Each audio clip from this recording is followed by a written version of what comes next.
The following podcast is brought to you by the Station of the Cross. Thank you for listening.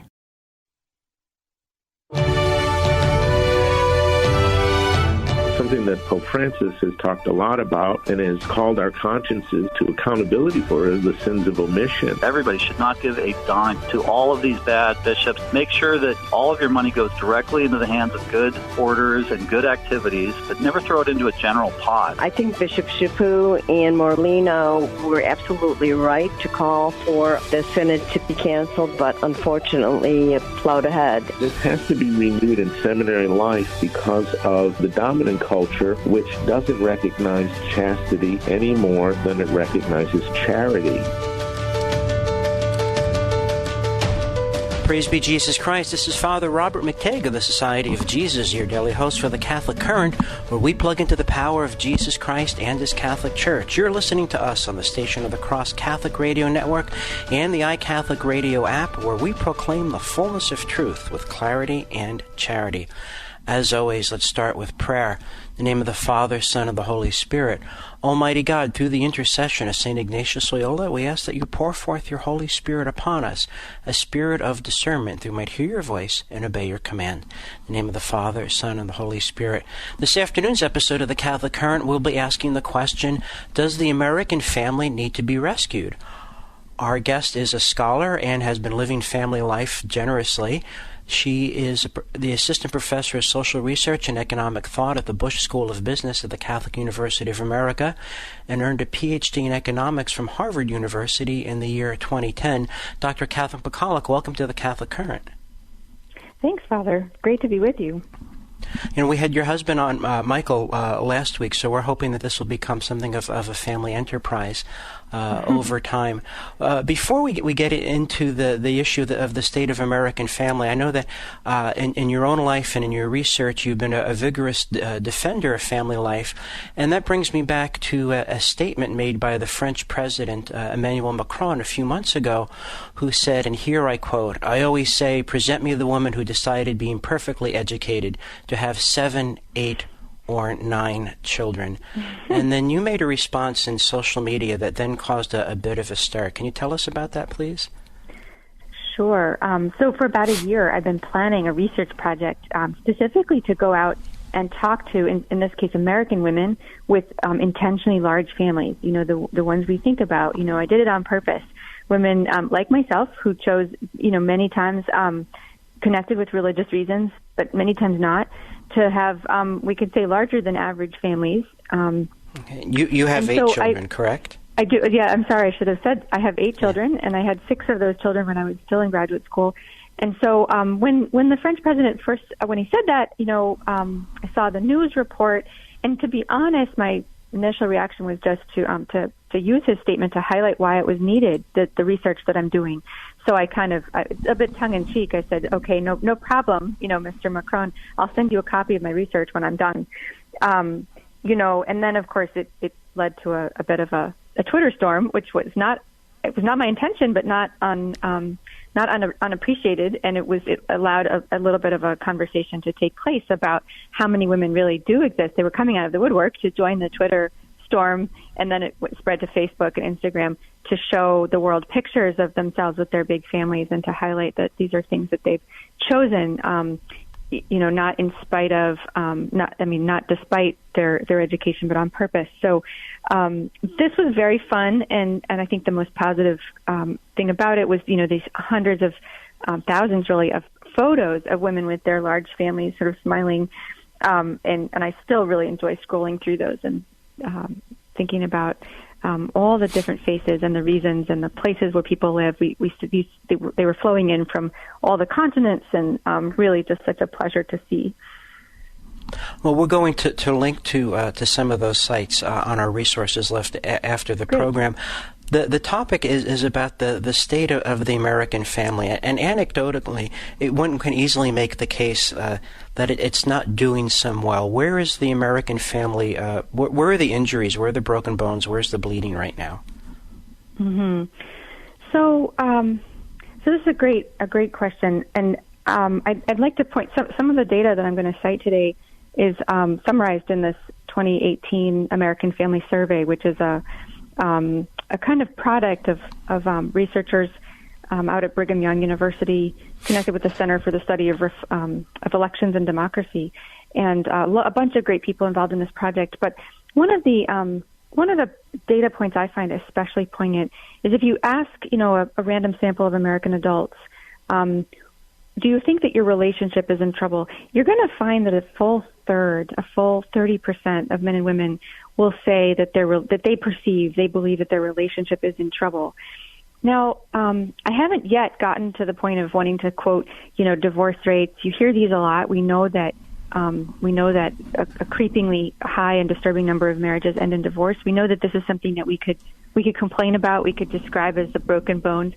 But I think this is a very interesting statistic that if you have a third of the men and women in relationships, many of whom are caring for children, saying that they believe that their relationship is in trouble, this is something that should grieve us a great deal, right? That these are people currently married and some people who are, aspiring to be married. And what does that mean? That a full third, would say that their relationships are in trouble. So we know many of these will head for divorce, sadly, and many of them will, through the grace of God, find resources to rebound and to get therapy, to get help, or just to persevere. We know that sometimes we go through these lows and we persevere in our vocations, and then things are fine, and the grace of God is enough for us. So I think this is a telling point. Yeah. Well, I know that there are unduly romantic presentations of marriage. Marriage is just one big long date, and having observed a lot of marriages myself, I know that that's not the case. What is it that in society that's not helpful, that's not conducive to a happy married life and flourishing families? Oh, gosh, where to start? I could borrow some of the language from our leading sociologists of marriage. I'm an economist, and economists do not consider themselves typically experts on marriage. But our sociologists have been talking about this for at least 30 years now, kind of highlighting, as you put it, kind of an overly high expectation. One of the interesting points is that if you ask, women and men if their relationship is in trouble, women are more likely to say it's in trouble. And why is this? Because we feel that women tend to have a twofold thing. One is a strength and one is maybe a weakness, right? The strength is that women have a better sense of the emotional state of a relationship. They take the temperature, so to speak, of a relationship. They're a little bit more emotionally in tune. That's a strength. The weakness is that women can be a little bit more romantically motivated by like a kind of ideal of a a storybook or a kind of fairy tale relationship. So they might think that things are in trouble if they're not reaching, Cinderella ideals, right? The language that the sociologist sometimes uses, the language of soulmate, right? Do you think that you're married to your soulmate? Have you found your soulmate? Or if you feel that you need to leave your marriage, it's because maybe you found that your soulmate is out there, but it's not your husband or your wife. Right. So this kind of language that there's some kind of romantic destiny, that we are sort of on this journey looking for this romantic destiny. Now, I believe, in fact, that our Christian life and the grace of the sacrament allows us to live out a kind of injection of romantic idealism into marriage, the institution of marriage. But that what marriage is in its essence, and how most people tended to conceive of marriage prior to this kind of romantic revolution, was that marriage was a structure, the kind of institution where you agree to play certain roles and to fulfill certain needs for each other. And that a product of, not the beginning of, but the product of living out those roles and those fulfilling those expectations is the love, right? The love comes from the fulfilling of duties. And blessed be God if you start out with all that romantic excitement, it's there at the beginning. It doesn't have to be, right? It's like a bonus.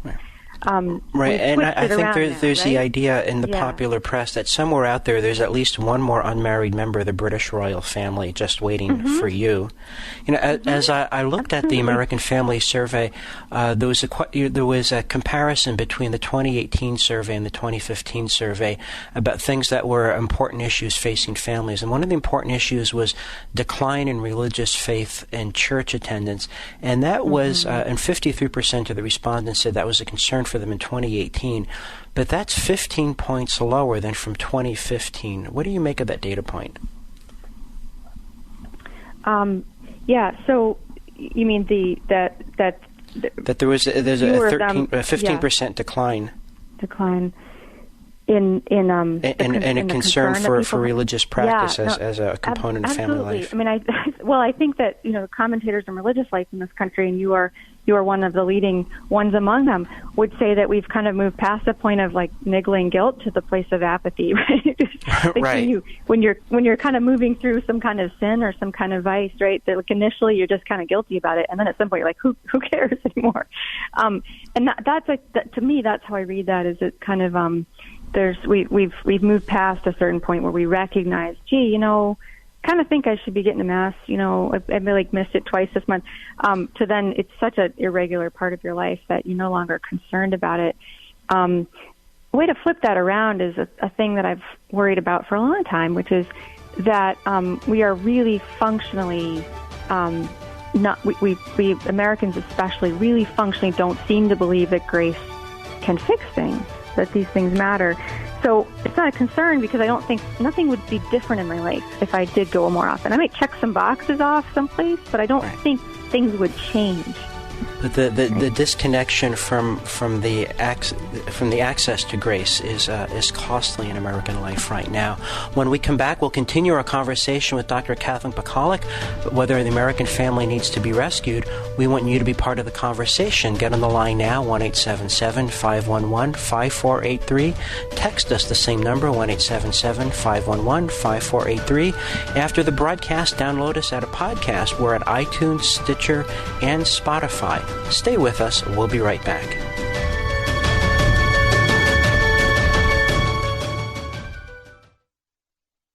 At iCatholic Radio, we're blessed to bring you the good news of Jesus Christ through the latest of technology. But don't rely on just one of your mobile devices for listening to iCatholic Radio. Download our free app to all your Android and Apple mobile devices, ensuring you'll never miss a show. That's iCatholic Radio. Great Catholic programming available for download through the Google Play and iTunes Store.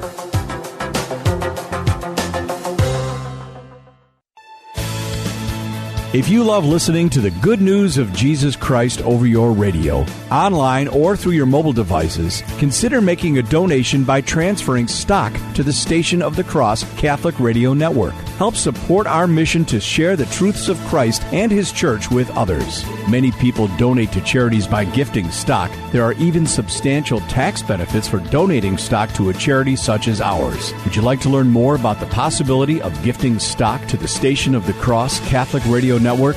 Please call us at 1-877-888-6279. That's 1-877-888-6279. You can also visit us online at thestationofthecross.com.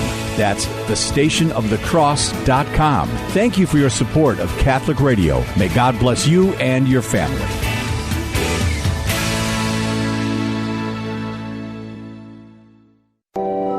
The Station of the Cross invites you to join us each day for the Liturgy of the Hours at 5 a.m., 3 p.m., and 9:30 p.m. Eastern. The Liturgy of the Hours is the daily prayer of the Church and is made up of readings from sacred Scripture, writings from saints and theologians, and small reflections. For details about each hour and more information about the Liturgy of the Hours, visit thestationofthecross.com. We hope you'll join us for this daily prayer of the Church each day at 5 a.m., 3 p.m., and 9:30 p.m. Eastern, right here on the Station of the Cross.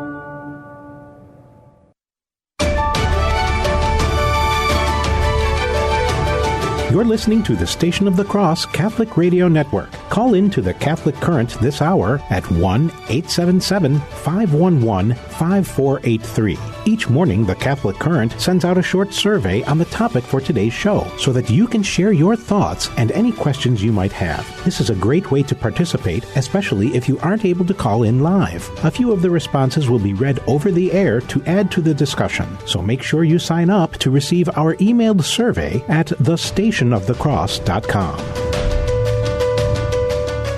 Praise be Jesus Christ. This is Father Robert McTague of the Society of Jesus, your daily host for the Catholic Current, where we plug into the power of Jesus Christ and His Catholic Church. You're listening to us on the Station of the Cross Catholic Radio Network and the iCatholic Radio app, where we proclaim the fullness of truth with clarity and charity.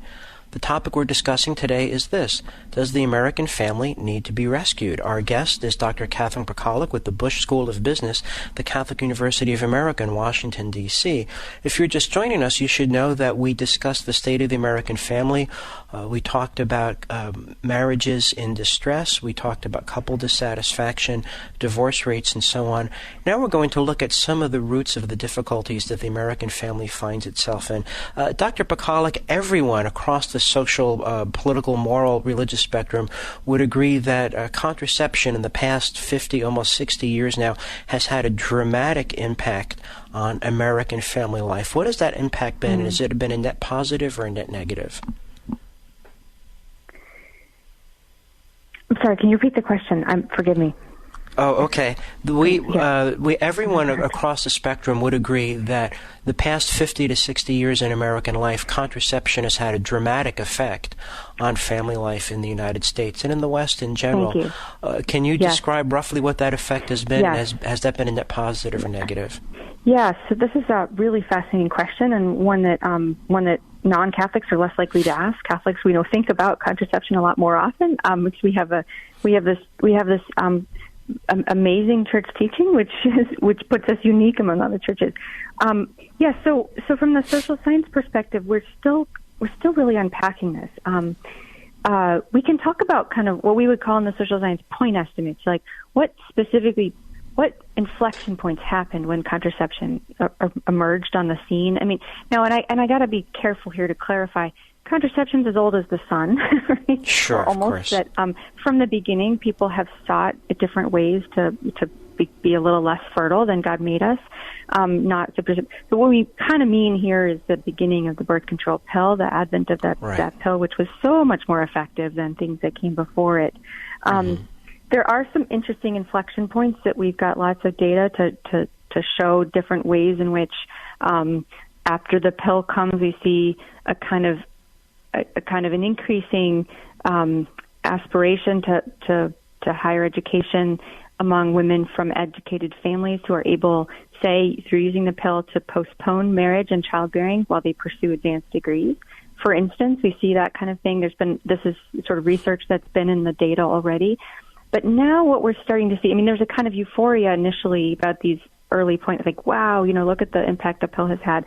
Now we're starting to uncover, and I've done some of this work, some of that may be paradoxical or less salutary effects. Like we are seeing that the pill caused an increase in the out-of-wedlock births, now we call non-marital births, in the 1960s and the 70s. Your question about the American family and its impact, I take in a more holistic sense, however, and I'd like to pull a kind of quote here from one of my favorite demographers, Dick Van de Ka, and one of his co-authors, and they said that the key change for the American family, or actually for families in general in the West, before and after good contraception gets on the scene, is that before there's contraception of this kind, the key decision for families is kind of when to stop having children and to start contracepting. So in the old days, they get married, children are coming along as part of the package. People just expect, you get married, you have some kids. And then at some point you start to feel like, gee, this is a lot. Maybe this is too much for us. We're having some trouble with the bills. We need to be careful. You got 3 or 4 kids. You start looking around to think, how can I maybe slow this down, right? And prior to the pill, for many people in this country, that was surgical sterilization. People had hysterectomies almost on a routine basis. Of course, for many people, it was just prolonged periods of abstinence, early forms of thinking about natural family. planning, Dick Van de Ka and his authors said this big change occurred when you had good contraception. What happened is instead of thinking, we've gotten married, we're having kids, when do we stop? Now people get married and contracept immediately. So they start out family life contracepting, and they say, when do we stop contracepting and start having children?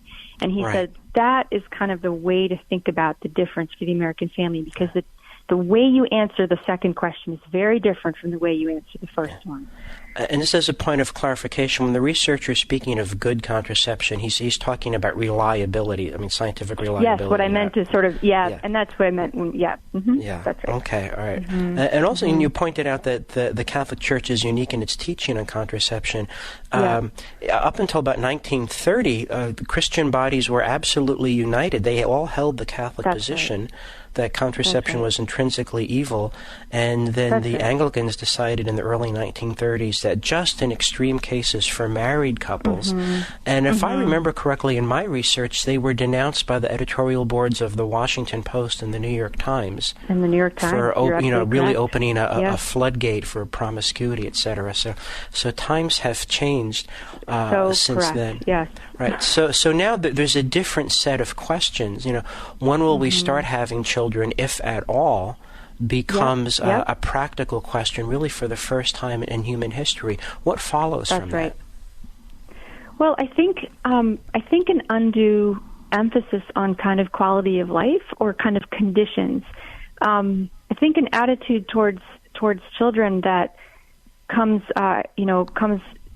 in a pre-contraceptive universe, if you will, is kind of that children are kind of a part of life, and that they enter in all kinds of times, sometimes, unintended, sometimes from so-called, accidents, but that the child once conceived, once born, is loved and welcomed, and we understand, that it's kind of a part of life. There are handicapped children, there are children who came into the world with, no legal father, there are children who come sick, but that they just come. They come and we make it work. And in fact, they make our lives better. All of these children, and so then when you have to decide to stop what you're doing and start having a child, the question would be what are the right conditions into which a child should come? What's the right amount of income? What kind of stability? What kind of size house? What kind of picket fence?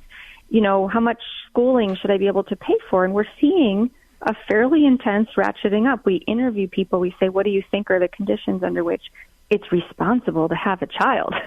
And the set of answers become almost astronomically high. If I looked at that, I'd think to myself, man, I don't know that I'm ever ready. What level of personal maturity? And here's the really tragic thing about that kind of list of conditions is that what we think, what many people are starting to think is that these things are not on us, switches that are independent from our choice to have children. So, for instance, we know that for a young man at the age of 25, if he has a wife and 2 dependent children, he is a lot more likely to work hard and have, 3 jobs trying to kind of put things together. And those 3 jobs and kind of trying to make it work for those people that are rightly dependent upon him causes him in many ways to acquire that maturity that we would have thought was necessary to have a child. Initiating family life really fosters masculine responsibility. It domesticates a wild male in the best sense of the word. It makes a man out of him. He can go from a boy who shaves to a man who literally mans up by virtue of finding himself to be a father. I also think that when we separate what had been the natural link, the obvious link between sexuality and fertility, it opens up a lot of other doors that should remain closed. I think that's correct. I would be. It would be difficult for me as a Catholic and as an observer of the culture to want to talk about the contraceptive culture, if you will, without also mentioning the completely coincident rise in pornographic culture. I don't know if this is what you meant when you said it opens up all kinds of other things, but I think that's among them, and then abortion as a backup contraception. As a backup. And then the moral aseity, approvability of intrinsically non-fertile sexual couplings, and homosexuality as well. So now it's taken for granted almost now that everyone is going to contracept. Yes. And what's the economic impact of that? So it's difficult to say what the economic impact. I mean, I think one thing that seems increasingly clear is that nations that represent these kinds of demographic patterns where everyone contracepts, they seem to trend to below replacement level fertility. And that's a pretty devastating economic outcome, right? You can't have, so think about it this way, you really can't have sustained economic growth, right? We're looking at anemic numbers on the economic growth side. Where does growth come from if it's not from more people doing more jobs, like producing and inventing and exchanging more things and more services? So without population growth, even a modest level, we don't need 8 children per family, but 3 or 4 children per family, or even 3. It's difficult to imagine strong economic growth. You can have strong economic growth for short periods of time and say periods of high innovation, but no one's foolish enough to think that their economy alone will have that kind of high innovation forever. So, right. I think of Japan, where there's a birth dearth now, and there's a drive to develop robots who will be able to at least give companionship, if not basic medical care to elderly who are living by themselves. And I find that boggling. What do you think that the contraceptive mentality does towards an orientation towards the future? I mean, there was a time, especially among Christians, we were preparing citizens for the happiness of heaven. We had a wonderful heritage to hand on. What did the contraceptive mentality do to that orientation towards the future? So that's a great question. I'm not even sure I've thought about it very much. But gosh, I think it's, if you will, it's kind of, I think it's forced this kind of sterility on things. I think it's forced a kind of sterility on the future. One thing that I see among families, and if forgive me, I think this is answering your question, but is when it used to be the case that the typical couple focused on their children and on their children's children. But what we're seeing now is actually a kind of weird reversal where families are looking more to take care of their parents. And I don't mean this in a good sense. There's a good sense in which we take care of our parents, but we're seeing a kind of hyper focus on the quality of life of the parents. And I don't know if that's a sterility or kind of an inversion, right? That the way I repay my parents for the good they did to me is by, in some sense, passing that on to the next generation. That's right. That's right. People who are in love and people who know they're loved by God have something good to tell the world and to tell the future. And I think the culture of contraception interrupts that. When we come back, we will continue our conversation about American families needing to be rescued with Dr. Catherine Pakaluk of the Catholic University of America, and we will look at unhelpful attempts to help the family. And we want you to be part of the conversation. Get on the line now and call us, 1-877-511-5483, or text us the same number, 1-877-511-5483. After the broadcast, download this audio as a podcast, either from our website, thestationofthecross.com, most major platforms including iTunes, Spotify, and Stitcher. Stay with us. We'll be right back.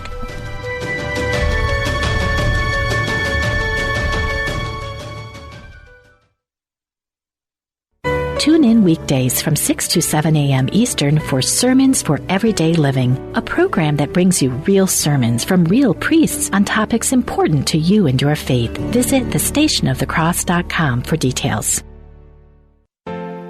Hi, this is Jim Wright, president of the Station of the Cross. I want to thank you for your tremendous support this past year. Your generosity is greatly appreciated. I also want to let you know about a great way to support us and receive your tax deduction before the end of the year. On Thursday, December 27th, we'll be holding a special one-day on-air appeal with the theme, Sharing the Hope and Joy of Our Faith. When you donate on this day, you'll have the opportunity to get your donation matched and be eligible for some great gifts. The appeal will take place in 2 phases. In the morning from 6:30 a.m. until 11 a.m. Eastern, and then in the afternoon from 3 p.m. until 6:30 p.m. You'll be able to make your tax-deductible donation by calling 1-877-711-8500 or visiting thestationofthecross.com or using the donation page from your iCatholic Radio mobile app. That day again is Thursday, December 27th. Thank you again for your generous support, and may God bless you and your family. Do you ever wonder where God is in your suffering, or what His will is for you as you struggle in the faith? Each weekday from 10 to 11 a.m. Eastern, the Station of the Cross brings you Heart to Heart with Mother Miriam, a program to inspire you and offer solutions to many of life's challenges. Mother Miriam is a Catholic nun and convert from Judaism whose humor and holiness, along with years of theological training, bless all who are in need of encouragement and practical advice. Listen on your local Station of the Cross affiliate or on our free iCatholic Radio mobile app. That's Heart to Heart with Mother Miriam, weekdays from 10 to 11 a.m. Eastern on the Station of the Cross.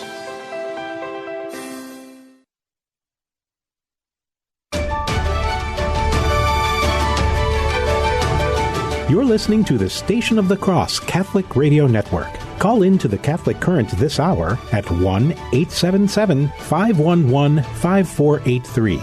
If you miss any portion of today's show or want to listen to any past episodes, click the podcast link under the Programs tab at the top of our homepage, thestationofthecross.com.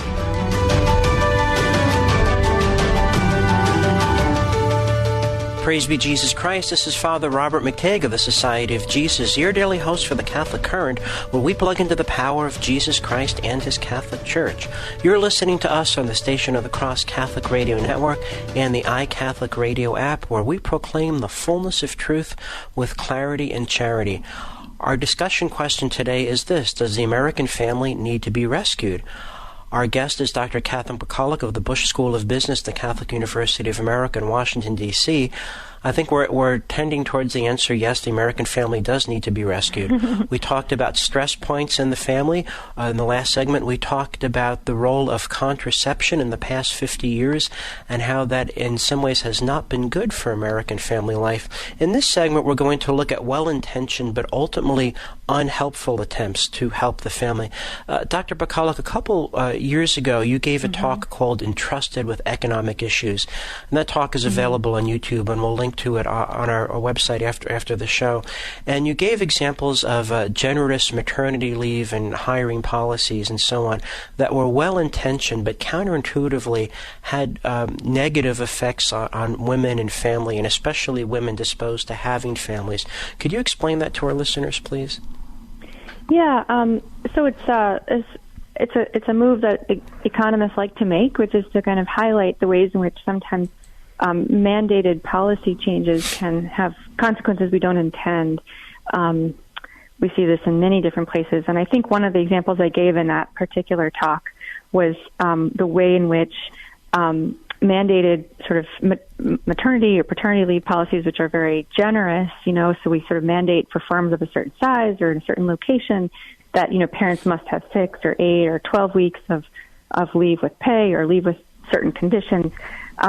It can happen next in the next round that firms and businesses start to look to hire people who don't seem to want to have children.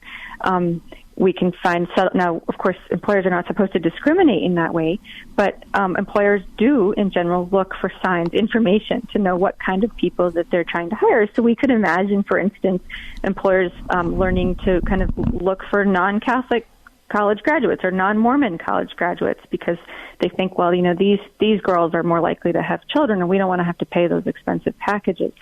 So it's a kind of unintended consequence that you can maybe cause a certain kind of discrimination or make it more difficult for people in certain situations to find jobs because employers know these are going to be difficult hires, or these are hires where I'm going to have to shell out a lot of money to help this person stay home with their baby. It's not that the intention is bad. It's wonderful that we would intend to help families get through those early weeks after a baby is born. But probably the answer for us is not going to be a complete sort of policy-driven answer. There's going to have to be, certainly on the church-based side, for us as church members, thinking kind of much more creatively about how we can help families meet those needs. Yeah. Well, so that leads me to another question. I think that the 21st century Western world temptation is, well, if there's a human need, obviously we need government intervention. And we're always just one more regulation or committee or agency to solve it. And if only we had another bureaucrat with more access to people with men with badges and guns, then things would be better. What are the communal changes that are necessary in order to help support families? Yeah.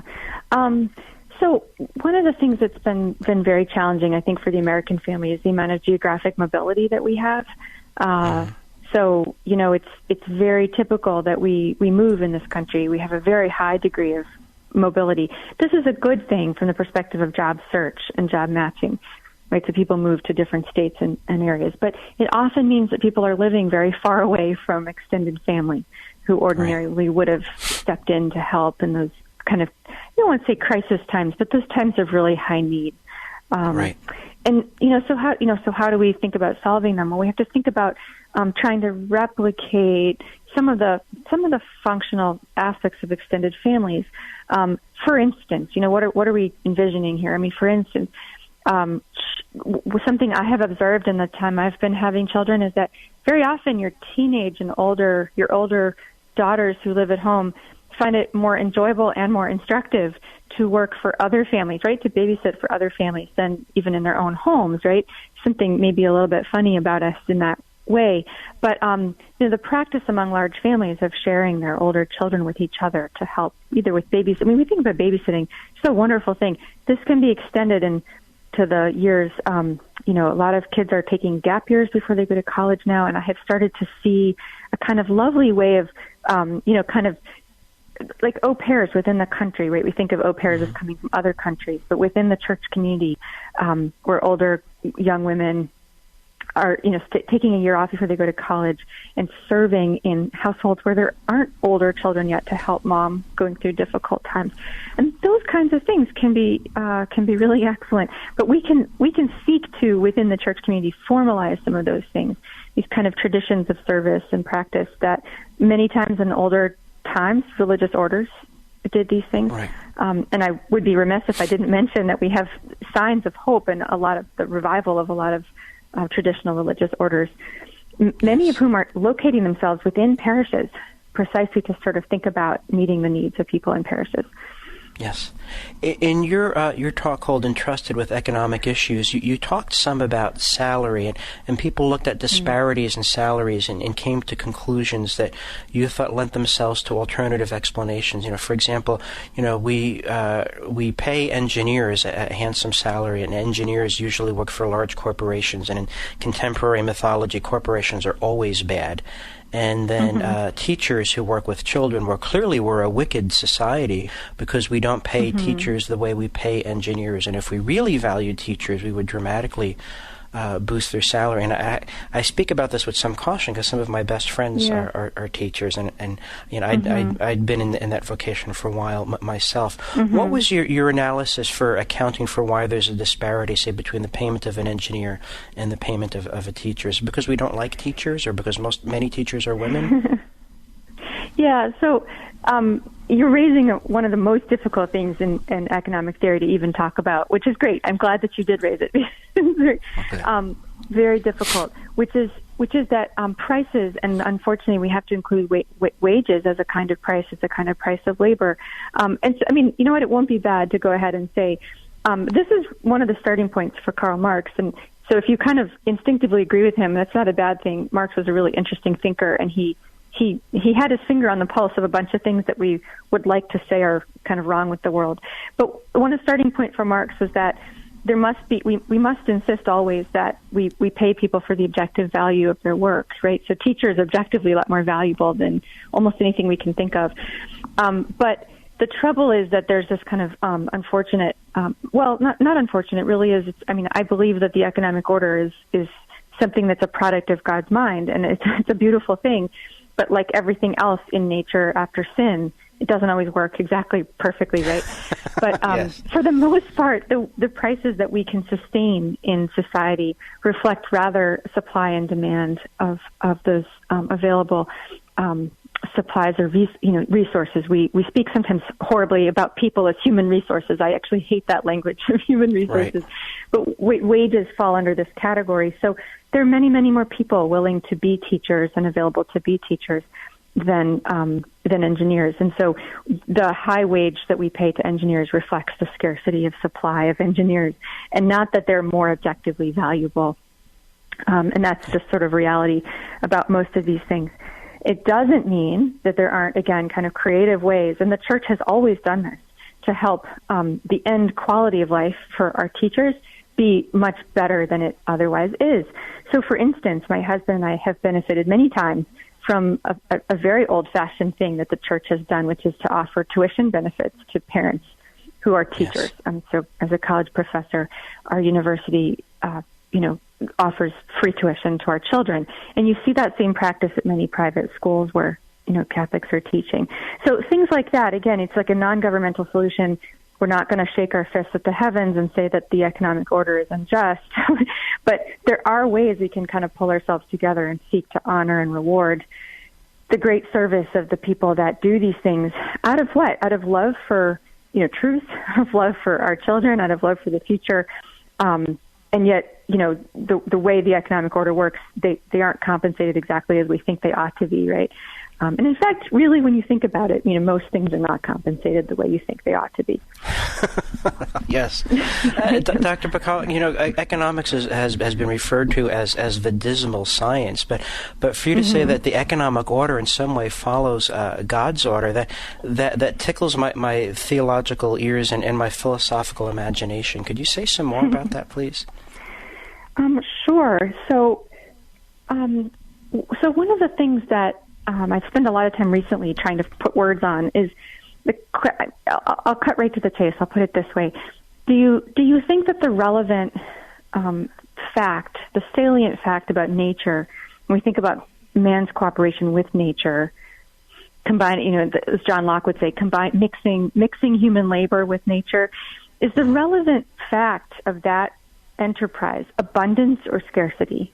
Like when we work hard to collaborate with nature, is the relevant fact, barring, what we call acts of God, disasters, hurricanes, when we apply diligently our work with God's nature that He's provided with us, beautiful creation, is the relevant fact abundance or scarcity?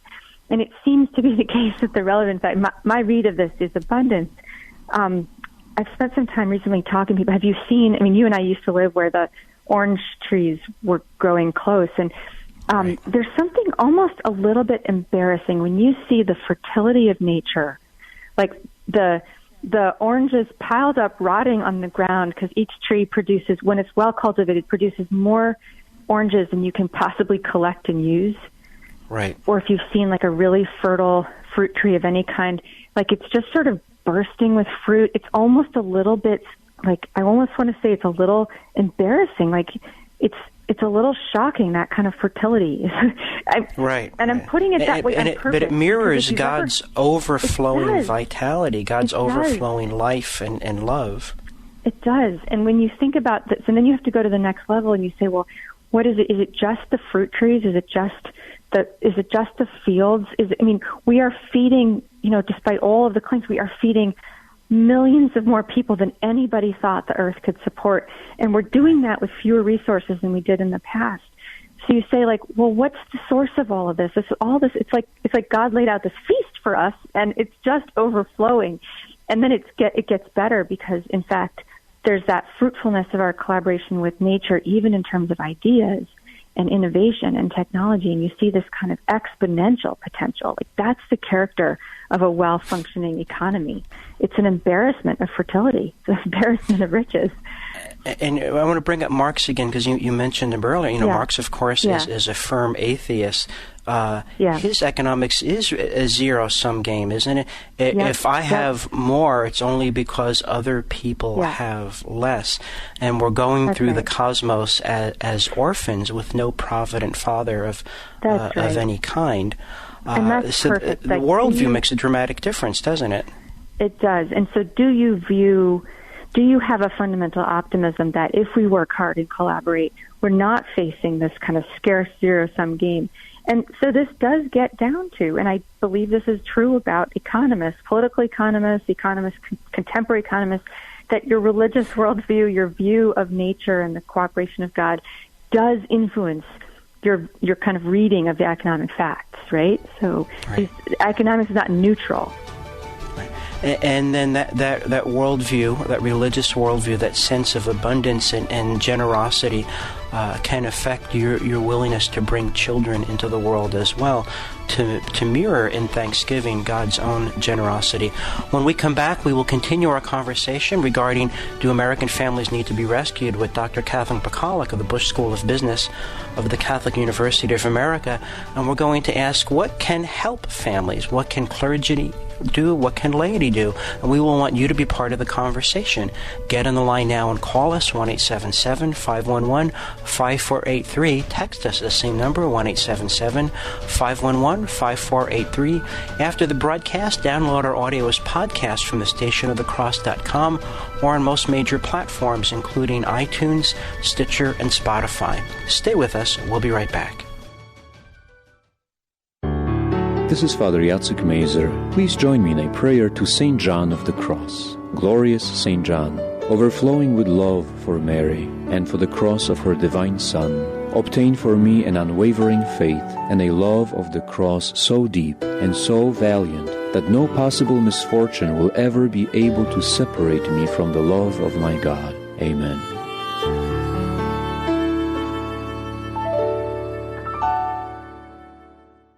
This is Franciscan Media's Saint of the Day for December 18th. Today we celebrate Blessed Anthony Grassi. From an early age, Anthony Grassi seemed destined for the priesthood. As a schoolboy in northern Italy, he frequented the local church of the Oratorian Fathers and was devoted to Our Lady of Loreto. He joined the oratory at 17 and prepared for ordination. At age 29, he was struck by lightning while praying at the Holy House of Loreto.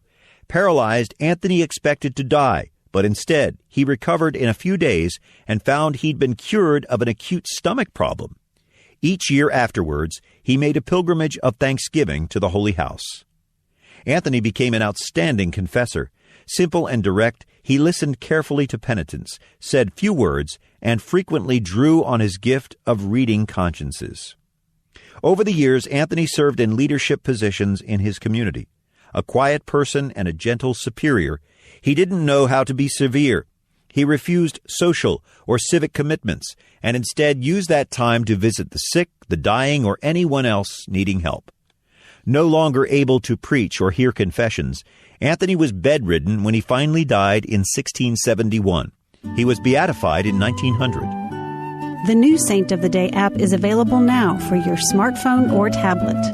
From Franciscan Media, this has been Saint of the Day.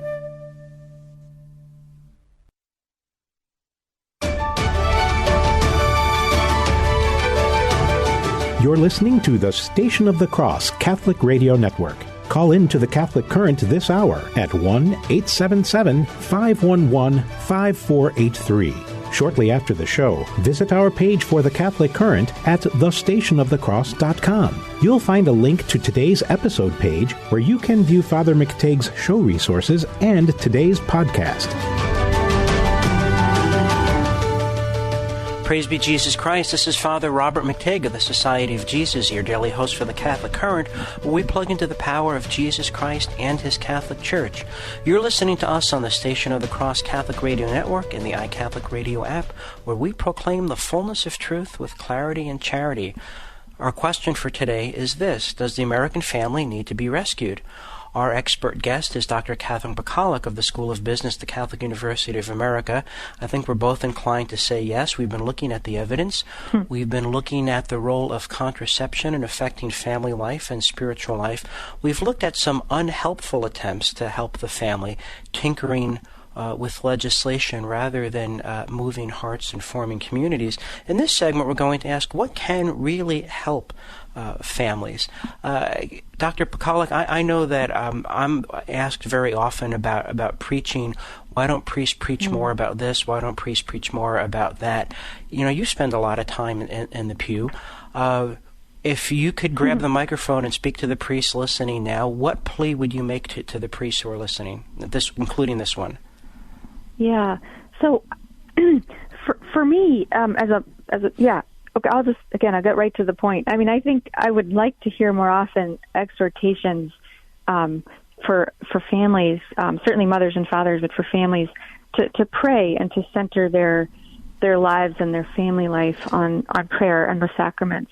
I don't think I very often hear this. And I don't know, after, my long 42 years in existence, I don't know that there's any other real program, that the church has no other program to offer for either personal improvement or for family improvement other than the frequenting of prayer and the sacraments.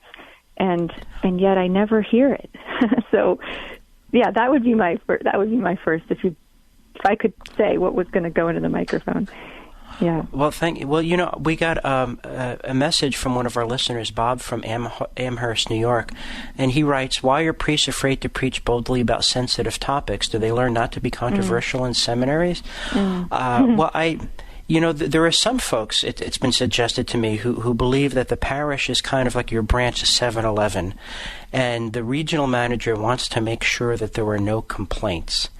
And one of the ways to ensure complaints among the customers is to preach for not simply responsible parenthood, but generous or heroic parenthood, or not just roll your eyes at the word contraception, but to teach why it's wrong. And those are likely ways, according to friends of mine, to get called into the home office for some correction. So that represents a challenge as well.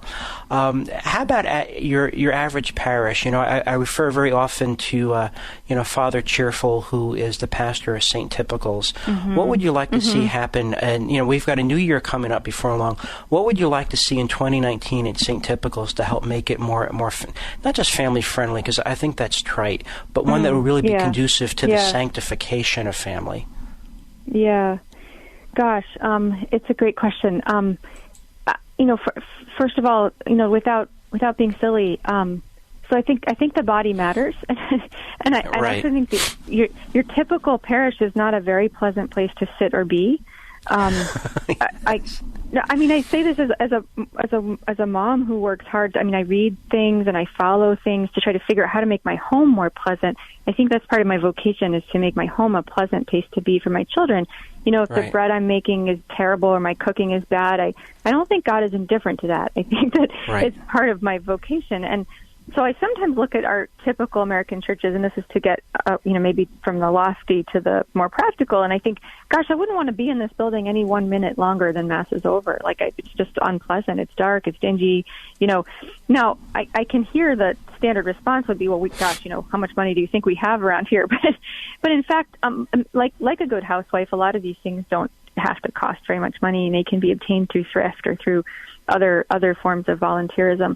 So I would love to see the typical parish maybe collaborate with the groups of maybe housewives, to start to ask questions like, how could this space be more pleasant? When you're in the back of the church with your toddler, what would you need back there? What would be, actually maybe some rug, because your kid is going to run back and forth and bang his head on the ground.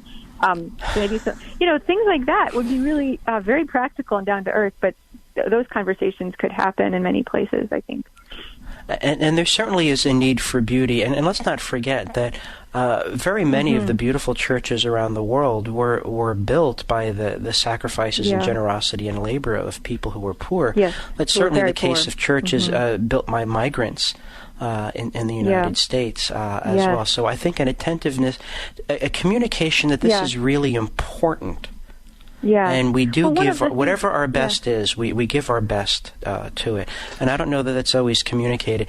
And, we don't have the captive audience that we used to. No, that's right. One of the things that motivated that comment is that that some of our brothers and sisters in the Mormon Church, for instance, they spend many more hours per week together with each other in their church areas, church buildings. Right. We have managed to chop down the amount of time that the Catholic needs to be in the church community or space to sort of the barest minimum, maybe 37 minutes per week. I think it's very difficult to think how you could build community out of 37 minutes a week. There isn't anybody I think I'd like to be in a relationship with that it would be 37 minutes a week. Right? Well, we've reduced the parish to kind of the sacramental ATM. You just drive through, you get your token of grace. And then you move on, and we really have nothing to say to each other. I just want to interject very quickly about preaching, because we had a caller who asked, do the priests get directions from the diocese on what to talk about in their homilies, or do they just wing it? On the one hand, no, they usually don't get direction from their homilies, and unfortunately, sometimes I think a lot of priests do wing it, and at the risk of appearing self-serving, I've written a book on preaching called I Have Someone to Tell You, a Jesuit heralds the gospel, and the motto of that book is that good preaching is like mortal sin. Both require grave matter, sufficient reflection, and full consent of the will, and neither happens by accident. Catherine, we've got about a minute and a half left. Do you have any exhortation or recommendation to Catholic families out there, especially those who are struggling? Get the screens out of your house. Get the screen. Cut the screen time down, and spend more time, with each other. Shut the TVs off. Shut the computers off, shut the iPhones off. And if you are not sure how to start, you can find lots of resources on that. But I think that that's a big area where we can minimize that a little bit. We can start to reclaim some of the holy ground. That's the time we spend together. Well, your husband said something very similar to that you have to be very, very restrictive on screen time, and also, as you said, on prayer time together as well. Do you have any upcoming research you're working on, something we should be looking forward to? I am just beginning the substantive part of this project, interviewing large families, and most of the women I'll be interviewing will be women of religious faith, many Catholics, lots of evangelicals, and Mormons and Jewish women, and probably hopefully some Muslim women as well who have lots of children. I expect to start having some articles or descriptions of that in the summer, and I'm really excited to tell the story of what it is that motivates women, religious women, to still have large families in the face of a culture that is, as you've described, kind of sterile and contraceptive. So I think that'll be exciting. Dr. Catherine Pakaluk of the Catholic University of America, thank you very much for being a guest on the Catholic Current. I hope we can have you on again before long. Thanks, Father. God bless. I'm Father Robert McTigg of the Society of Jesus, your daily host for the Catholic Current. We're on the air Monday through Friday, 5 to 6 p.m. Follow us on the podcast, which will be made available from our website, also available on most major platforms, including iTunes and Stitcher and Spotify. Look for my weekly column coming out tomorrow morning at aleteia.org, ALETEIA.org. Through the intercession of Our Lady of Mount Carmel, may God our Lord protect you from all harm and every evil until you reach the happiness of heaven. In the name of the Father, and the Son, and the Holy Spirit, go in peace, and please pray for me.